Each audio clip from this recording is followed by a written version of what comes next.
नमस्कार, मैं स्नेहा सिंह और आप देख रहे हैं उन्नति न्यूज नेटवर्क। भारत की राजनीति में महाराष्ट्र की राजनीति को सबसे दिलचस्प माना जाता है।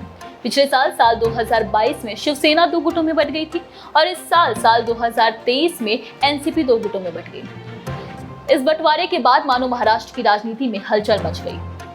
वहीं विधानसभा में पिछले हफ्ते बातचीत हो रही थी। इस बातचीत के दौरान एकनाथ शिंदे को गद्दार कहा गया था। गद्दार कहे जाने पर महाराष्ट्र के मुख्यमंत्री एकनाथ शिंदे ने शिवसेना उद्धव गुट के अध्यक्ष उद्धव ठाकरे पर जमकर निशाना साधा है।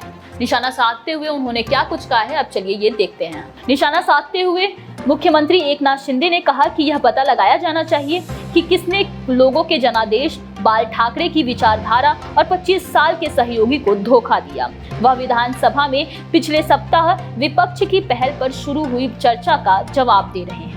शिंदे ने कहा कि पिछले 1 साल में हमें खोके और गद्दार कहा जा रहा है। अब इसे हमेशा के लिए निपटाने का समय आ गया है। जो लोग हम पर गद्दार और खोके होने का आरोप लगाते हैं, उन्होंने हमें पत्र लिखकर हमसे 50 करोड़ रुपए लौटाने के लिए कहा। मैंने आदेश दिया है कि इसे वापस किया जाना चाहिए। मैं आपकी संपत्ति पर दावा नहीं करता। मेरी संपत्ति बाला साहेब ठाकरे की विचारधारा है। शिंदे स्पष्ट रूप से पिछले साल जून में ठाकरे के नेतृत्व वाली शिवसेना से अलग होने के बाद पार्टी कोष को लेकर जारी विवाद का जिक्र कर रहे हैं। उन्होंने कहा कि यह पता लगाने का समय आ गया है कि महाराष्ट्र का महागद्दार कौन है। मुख्यमंत्री ने यह भी कहा कि विपक्ष भ्रमित है और मानसून सत्र के दौरान रचनात्मक आलोचना करने में विफल रहा। शिंदे ने कहा कि कोविड-19 महामारी के दौरान की गई अनियमितताओं को नजरअंदाज नहीं किया जाएगा और दोषियों को दंडित किया जाएगा। उन्होंने कहा कि ईडी इस बात की जांच कर रही है कि पुराने ऑक्सीजन संयंत्रों का उपयोग किस तरह से किया गया था।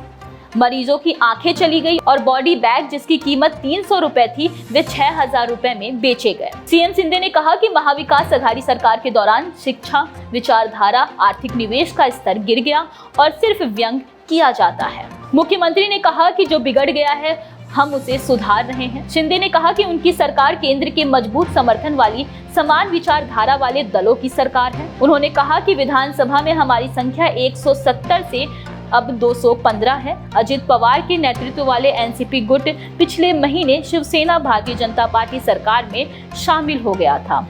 शिंदे ने कहा कि भारत 10वें स्थान से उठकर 5वीं सबसे बड़ी अर्थव्यवस्था बन गया है। उन्होंने कहा कि महाविकास आघाड़ी शासन के दौरान महाराष्ट्र, कर्नाटक और गुजरात के बाद देश में 3रे स्थान पर खिसक गया था, लेकिन उनकी सरकार को 1.17 लाख करोड़ रुपए का निवेश मिला और राज्य का शीर्ष स्थान बहाल हो गया। एकनाथ शिंदे के इस बयान पर आपकी क्या राय है, ये हमें कमेंट बॉक्स में जरूर बताएं।